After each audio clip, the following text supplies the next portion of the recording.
اعوذ باللہ من الشیطان الرجیم بسم اللہ الرحمن الرحیم۔ سورۃ البقرہ آیت نمبر 28 میں اللہ تعالیٰ فرماتا ہے کیف تکفرون باللہ وکنتم امواتا فاحیاکم ثم یمیتکم ثم یحییکم ثم الیہ ترجعون، یعنی تم اللہ کا کفر کیسے کرتے ہو، اللہ کا انکار کیسے کرتے ہو جبکہ تم مردہ تھے۔ وکنتم امواتن، تم مردہ تھے تو اس نے تمہیں زندگی بخشی۔ ثم یمیتکم ثم یحییکم، پھر وہ تمہیں موت دے گا اور پھر وہ تمہیں زندہ کرے گا۔ ثم الیہ ترجعون، تم اسی کی طرف لوٹائے جاؤ گے۔ یعنی یہاں پر اللہ تعالیٰ اپنی قدرت اور اپنے وجود کی دلیل دے رہا ہے۔ انسان اللہ کا انکار کرتا ہے اور وہ یہ کہتا ہے کہ جب ہم مر جائیں گے تو پھر سے کیسے اللہ تعالیٰ ہمیں وجود بخشے گا، جب ہم ہوں گے ہی نہیں، جب مر جائیں گے، گل سڑ جائیں گے، مٹی میں مل جائیں گے تو اللہ تعالیٰ کیسے ہمیں وجود بخشے گا۔ اللہ تعالیٰ نے فرمایا کہ تم اس سے پہلے بھی تو کچھ نہیں تھے۔ کیف تکفرون باللہ وکنتم امواتا فاحیاکم، اس میں دو موتیں اور دو زندگی کا ذکر ہے۔ پہلی موت سے مراد ہے وکنتم امواتا، اس سے مراد یہ ہے عدم انسان کا، یعنی پہلے وہ کچھ نہیں تھا، پیدائش سے پہلے وہ کچھ بھی نہیں تھا، اس کا وجود ہی نہیں تھا۔ پھر اللہ نے اس کو زندگی بخشی، اللہ نے انسان بنایا، اس کو دنیا میں لایا۔ تو اللہ یہ تو ایک بار کر چکا ہے نا۔ یہ جو ذہن میں اعتراض ہے یا ناممکن چیز لگتی ہے انسان کو کہ جب ہم ختم ہو جائیں گے، مر جائیں گے، ختم ہو جائیں گے تو اللہ دوبارہ ہمیں وجود کیسے بخشے گا؟ تو اللہ فرماتا ہے کہ تم اس سے پہلے بھی تو لاشیں کچھ بھی نہیں تھے۔ کنتم امواتن، پہلے اموات سے کیا مراد ہے؟ زندگی سے پہلے والا جو انسان کا مرحلہ ہے، ورنہ انسان پر دو موتیں تو آتی نہیں، دو موتیں نہیں ہیں، دو زندگیاں تو کہہ سکتے ہیں، ایک دنیاوی زندگی اور ایک آخرت والی زندگی، لیکن دو موتیں نہیں ہیں۔ لیکن پہلی موت سے کیا مراد ہے؟ وہ کنتم امواتن سے عدم، کہ انسان کو جو اللہ نے وجود بخشا ہے اس سے پہلے کا جو مرحلہ ہے، جب اللہ نے انسان کو پیدا کیا، یعنی ایک زمانہ وہ بھی تھا نا کہ کوئی انسان نہیں تھا، پھر اللہ تعالیٰ نے سب سے پہلے حضرت آدم علیہ السلام کو پیدا کیا، ان کی بیوی کو پیدا کیا، اور اللہ تعالیٰ نے پھر اولاد آدم کا سلسلہ چلایا۔ لیکن حضرت آدم سے پہلے بھی انسان وجود میں تھا ہی نہیں سرے سے، تو کس نے وجود بخشا؟ کس نے تخلیق فرمائی؟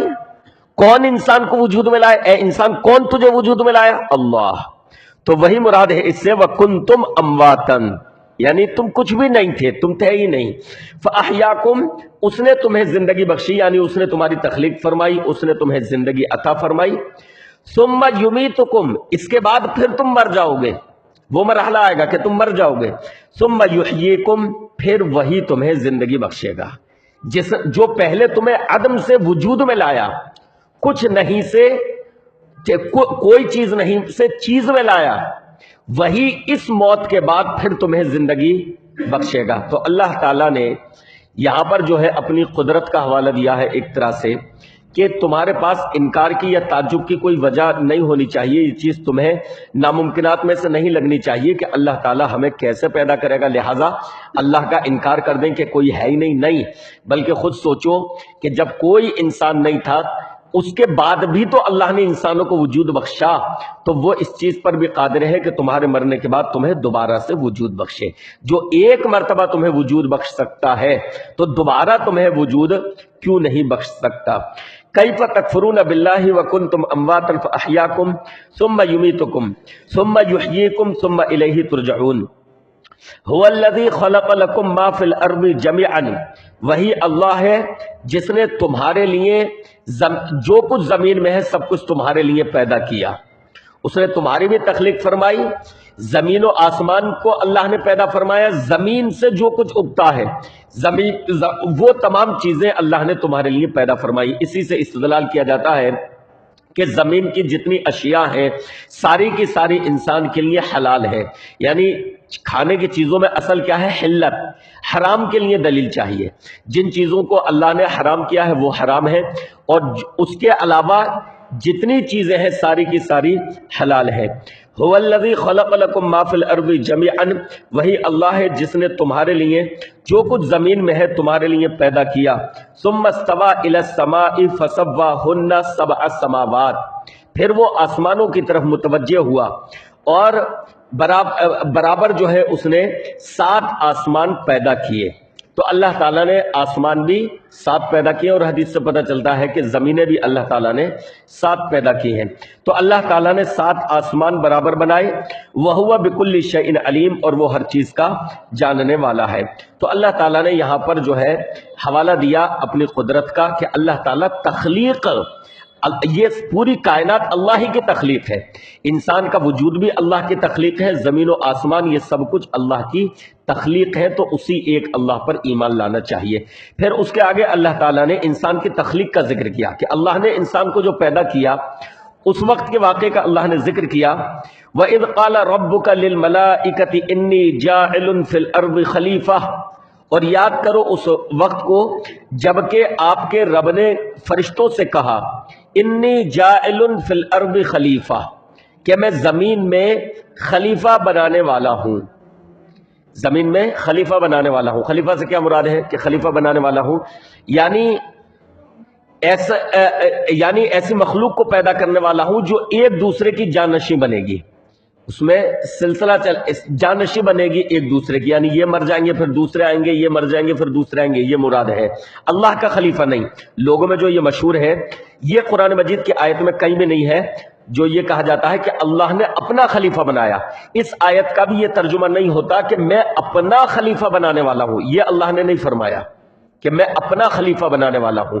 تو انسان اللہ کا خلیفہ نہیں ہے، بلکہ کیا فرمایا اللہ نے؟ انی جاعل فی الارض خلیفہ، صرف خلیفہ لفظ کا استعمال کیا، خلیفہ بنانے والا ہوں۔ اور خلیفہ سے مراد مفسرین نے لیا کہ مراد یہ ہے کہ ایسی قوم، ایسی مخلوق جو ایک دوسرے کی جانشین بنے۔ قالوا اتجعل فیہا من یفسد فیہا ویسفک الدماء، تو جب اللہ نے فرشتوں سے یہ کہا کہ میں انسان کو پیدا کرنے والا ہوں، تو فرشتوں نے کہا کہ اے اللہ تو ایسی مخلوق کو کیوں پیدا فرمانا چاہتا ہے کہ جو زمین میں فساد مچائے، ویسفک الدماء، اور خون خرابہ کرے۔ فرشتوں نے اپنے علم کی بنیاد پر یہ بات رکھی، یہ اعتراض کے طور پر نہیں تھا، فرشتوں نے اللہ پر اعتراض نہیں کیا، اپنے علم کی بنیاد پر ایک بات کہی کہ اللہ تو ایسی مخلوق کو کیوں پیدا فرماتا ہے کہ جو زمین میں فساد مچائے گی، جو زمین میں خون خرابہ کرے گی۔ اور فرشتوں کا یہ اندازہ بھی دیکھیے غلط نہیں تھا پورے طریقے سے، فرشتوں کا اندازہ تو یہ بالکل صحیح تھا۔ آج دیکھ لیجئے انسان کس قدر فساد مچانے والا ہے، کس قدر خون خرابہ کرنے والا ہے، کہ خون خرابے کے جتنے ہتھیار ہیں وہ سارے کے سارے انسان نے خود بنائے ہیں، خود بنائے ہیں۔ ملکوں کے پاس دیکھیے کتنے ہتھیار ہیں، فوجوں کے پاس، اور پھر ایک دوسرے سے لڑا جاتا ہے، خود انسان آپس میں عام عوام بھی جو ہے ایک دوسرے کا خون خرابہ کرتی ہے۔ فلسطین پر دیکھیے اسرائیل نے حملہ کیا، پورے غازہ کو جو ہے تباہ کر دیا، نیست و نابود کر دیا، ہے نا، کتنا خون خرابہ کیا۔ تو انسان زمین پر خون خرابہ مچانے والا ہے، یہ فرشتوں نے جو ایک اندازہ لگایا تھا، وہ اندازہ ان کا 100% غلط تو نہیں کہا جا سکتا، وہ اندازہ ان کا بالکل صحیح تھا جو ہم آج دیکھ رہے ہیں کہ انسان کس قدر فساد مچانے والا اور خون خرابہ کرنے والا ہے۔ تو فرشتوں نے کہا کہ اے اللہ تو ایسی مخلوق کو کیوں پیدا فرما رہا ہے جو زمین میں فساد مچائے اور خون خرابہ کرے۔ وَنَحْنُ نُسَبِّحُ بِحَمْدِكَ وَنُقَدِّسُ لَكَ، اگر بات تیری عبادت کی ہے، تیری تسبیح بیان کرنے کی ہے، تیری حمد و ثنا بیان کرنے کی ہے، ہم تیری حمد و ثنا بیان کرنے کے لیے کافی ہے، ہم تیری حمد و ثنا بیان کرتے ہیں، تیری تسبیح بیان کرتے ہیں۔ قالا، تو اللہ نے جواب دیا، اللہ نے فرمایا انی اعلم ما لا تعلمون، میں جو جانتا ہوں وہ تم نہیں جانتے۔ تمہاری بات تمہارے علم کی حد تک ٹھیک ہے تم نے کہی، مگر میں اس کی تخلیق کیوں کر رہا ہوں، یہ سارے میرے اپنا پلان ہے، اس میں میری اپنی حکمت ہے، تو میں جو جانتا ہوں وہ تم نہیں جانتے۔ اس کے بعد اللہ تعالیٰ نے فرشتوں کو قائل کرنے کے لیے یہ کیا، وَعَلَّمَ آدَمَ الْأَسْمَاءَ كُلَّهَا ثُمَّ عَرَضَهُمْ عَلَى الْمَلَائِكَةِ فَقَالَ أَنبِئُونِي بِأَسْمَاءِ هَؤُلَاءِ إِن كُنتُمْ صَادِقِينَ۔ اللہ نے حضرت آدم علیہ السلام کی تخلیق فرمائی، اور حضرت آدم علیہ السلام کو پیدا فرمانے کے بعد اللہ نے حضرت آدم کو علم دیا، علم کی دولت دی انسان کو۔ یعنی اللہ تعالیٰ فرشتوں کے سامنے حضرت آدم کی جو برتری ثابت کرنا چاہتا ہے، وہ کس پوائنٹ کو لے کر؟ علم کو لے کر، کہ اس کو میں پیدا کروں گا، انسان کو پیدا کروں گا اور پھر اس کو علم بھی دوں گا۔ تو اللہ تعالیٰ نے حضرت آدم علیہ السلام کو علم دیا، اشیاء چیزوں کے نام سکھائے، نام بتائے، اور اس کے بعد فرشتوں سے یہ کہا فقال کہ ان چیزوں کے نام بتاؤ، ان چیزوں کے تم نام بتاؤ۔ تو فرشتوں نے کہا کہ اللہ، ہمارے پاس اتنا ہی ہمیں علم ہے جتنا تو نے ہمیں بتایا ہے، لہٰذا ہم یہ چیزیں نہیں بتا سکتے۔ انک انت العلیم الحکیم، بے شک علم والا اور حکمت والا تو ہی ہے۔ تو اب اللہ تعالیٰ نے فرشتوں سے کہا کہ حضرت آدم سے کہا کہ اے آدم، تم ان چیزوں کے نام بتاؤ۔ تو حضرت آدم علیہ السلام نے ان چیزوں کے نام بتا دیے۔ قال یا آدم انبئهم باسمائهم فلما انبأهم باسمائهم قال الم اقل لكم انی اعلم غیب السماوات والارض واعلم ما تبدون وما کنتم تکتمون۔ تو جب حضرت آدم علیہ السلام نے نام بتا دیے تو اللہ نے کہا فرشتوں سے کہ دیکھو فرشتوں، میں کہتا نہ تھا کہ زمین و آسمان کا علم میرے ہی پاس ہے، غیب کا جاننے والا میں ہی ہوں، لہذا اگر میں نے ارادہ فرمایا ہے کسی مخلوق کو پیدا کرنے کا، میں نے ارادہ فرمایا ہے کسی مخلوق کو پیدا کرنے کا اور اس میں کیا نام ہے ایک نسل چلانے کا، ایک سلسلہ چلانے کا، ایک ایسی مخلوق پیدا فرمانے کا، تو مجھے علم ہے غیب کا، لہٰذا میں بہترین ہی پلاننگ کروں گا، میری پلاننگ بہترین ہے، میری تدبیر بہترین ہے، لہٰذا تم نے جو باتیں کہیں وہ تمہارے علم کی حد تک تھی، مگر یہ سمجھنا چاہیے کہ میرا کوئی کام بغیر مقصد کے، بغیر حکمت کے، بغیر کسی خاص پلاننگ کے نہیں ہے، میں عالم الغیب ہوں، تمہیں میں نے جتنا علم دیا ہے بس اتنا ہی ہے، اس سے زیادہ تم نہیں اندازہ لگا سکتے، اس سے زیادہ کا تمہیں علم نہیں ہے۔ تو اللہ تعالیٰ نے ثابت کیا کہ اصل علم جو ہے وہ میرے پاس ہے، میں جس کو علم دے دوں اس کے پاس علم ہے۔ تو ایک تو حضرت آدم علیہ السلام کی برتری ثابت کی، اور دوسرا یہ فرشتوں کو بھی قائل کیا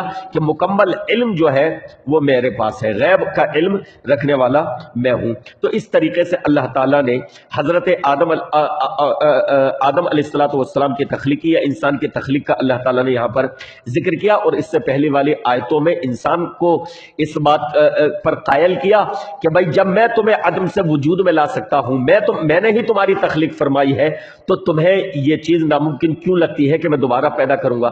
لہٰذا اللہ کا تم کفر، اللہ کا تم انکار کیوں کرتے ہو جبکہ تم کچھ نہیں تھے؟ اس نے تمہیں زندگی بخشی، وہ تمہیں وجود میں لایا، پھر وہی تمہیں موت دے گا اور وہی تمہیں دوبارہ زندہ فرمائے گا۔ تو یہ قرآن مجید کی آیتیں جو ہے اللہ پر ایمان لانے کے حوالے سے بہت ہی اہم ہیں۔ اللہ تعالیٰ سے دعا ہے کہ رب العالمین ہمیں اپنے رب پر یقین و کامل رکھنے کی توفیق عطا فرمائے، ہمارے ایمان میں اللہ تعالیٰ اضافہ فرمائے، آمین یا رب العالمین۔